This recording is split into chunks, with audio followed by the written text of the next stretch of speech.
Le Dieu, le peuple Edouard, toi, il y a la parole en dernier sur la justesse de ses propos, qui recadre un certain nombre de choses, mais qui, je dois le dire, est aussi une vision. La cérémonie d'aujourd'hui est hautement symbolique. Donc, ce n'est pas une cérémonie de laurier, elle est hautement symbolique. Depuis qu'on a commencé ce chantier le 13 mars, on n'a pas eu à organiser une visite. Il y a des gens qui arrivent à leur temps perdu, jettent un coup d'œil. Et on a pensé que pour une fois, on pouvait regrouper des gens pour leur présenter l'état d'avancement des travaux. Simplement sans regarder sur leur représentativité ou sur leur participation au financement du projet. Peut-être qu'il y aura une autre occasion, comme tu le dis, il y aura toute une solennité et à laquelle les compétences nécessaires vont s'exprimer et on aura l'occasion de donner la considération qui sied à chacun en fonction de son pouvoir, de son apport dans le projet. Et pour l'instant, je voudrais que nous retenions simplement et que nous gardons en vue que seule la visite de ce chantier nous guide. Parce que entre ce qu'on lit dans les rapports, dans les réseaux sociaux, ce que les gens échangent comme propos et ce que nous voyons, il y a une grosse différence. Et je voulais marquer cette différence. Donc après avoir dit ceci, je remercie tous ceux qui ont perdu un peu de leur temps pour être là ce soir, qui ont bravé la pluie, qui ont bravé le mauvais temps, pour venir toucher de doigt ce que nous avons entrepris de faire depuis à peu près, on va dire, 6 semaines. On s'était promis effectivement qu'en 6 semaines, on allait livrer le chantier. Je demeure persuadé qu'au 30 avril, le chantier sera prêt. Il y aura le chantier, le foyer sera prêt. Et si on y parvient, ce sera un défi. Un défi qui n'a pu être réalisé que, comme on l'a dit tout à l'heure, par l'AED qui est le ciment du projet et par tous ceux qui, que ce soit des personnes physiques ou des associations, qui ont cru au projet et qui l'ont porté. Donc, le projet tel que vous le voyez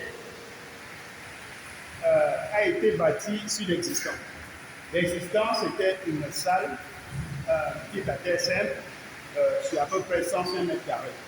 Donc, il nous est venu à l'idée de remodeler ce projet et le faire en hauteur. Le premier projet consistait à faire un R+1, le rez-de-chaussée étant dédié aux activités de la communauté et le niveau supérieur pour l'AEB. Mais malheureusement, on n'a pas eu les fonds et le budget nécessaire pour pouvoir réaliser ce projet. Et on l'a donc mentionné à hauteur de nos moyens. Et c'est ce que vous êtes en train de voir. C'est-à-dire qu'on a fait une élévation supplémentaire avec un fronton tout ouvert, essentiellement balayé par l'ouverture pour permettre l'accès de l'air, de l'aération et de la lumière. C'est pour ça que vous avez des vitrines en hauteur. Et on a tiré la salle. Vous vous êtes rendu compte que la salle est un peu plus grande qu'avant. C'est qu'on a essayé de, comme je dis, de créer un trompeur architectural, donner l'impression que c'est un R+1, récupérer la dalle qui était comme on va dire comme ça, le fronton, le béquet, et on peut faire rentrer à l'intérieur. Avec ceci de réserve que plus tard, si on a des moyens, on peut le tirer en avant et en faire une mezzanine. Donc c'est prévu. Simplement, on s'est limité à ça en fonction de ce que nous disposons dans nos caisses. Donc, à l'arrière, on a refait totalement les toilettes. Maintenant, il y aura une toilette désignée pour les hommes, une toilette pour les dames.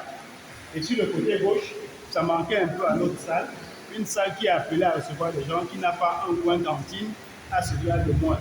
Donc, on a créé une cuisine qui sera vraiment une cuisine moderne, qui permettra à ceux qui siègent à tout moment lorsqu'ils veulent se restaurer pour chauffer un plat, d'avoir l'espace idéal pour ça. Donc, au-dessus maintenant de ces deux espaces, sur le côté droit, nous avons créé une réserve d'eau.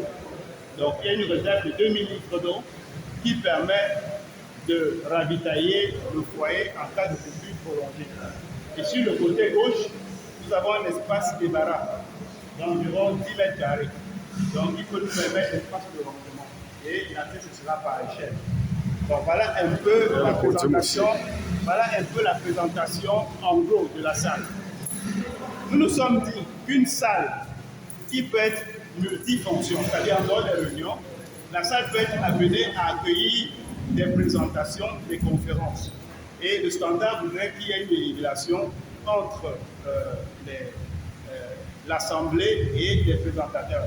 C'est pour ça que nous avons créé une estrade maintenant qui permet que lorsqu'il y a ce genre d'événement qui qu'il y ait vraiment une bonne discussion pour que les gens puissent suivre et que les voix puissent être. Voilà un peu simplement la présentation de la salle. Dans la semaine qui suit, et si Dieu le veut, nous allons passer à la prochaine étape de l'équipement de la salle.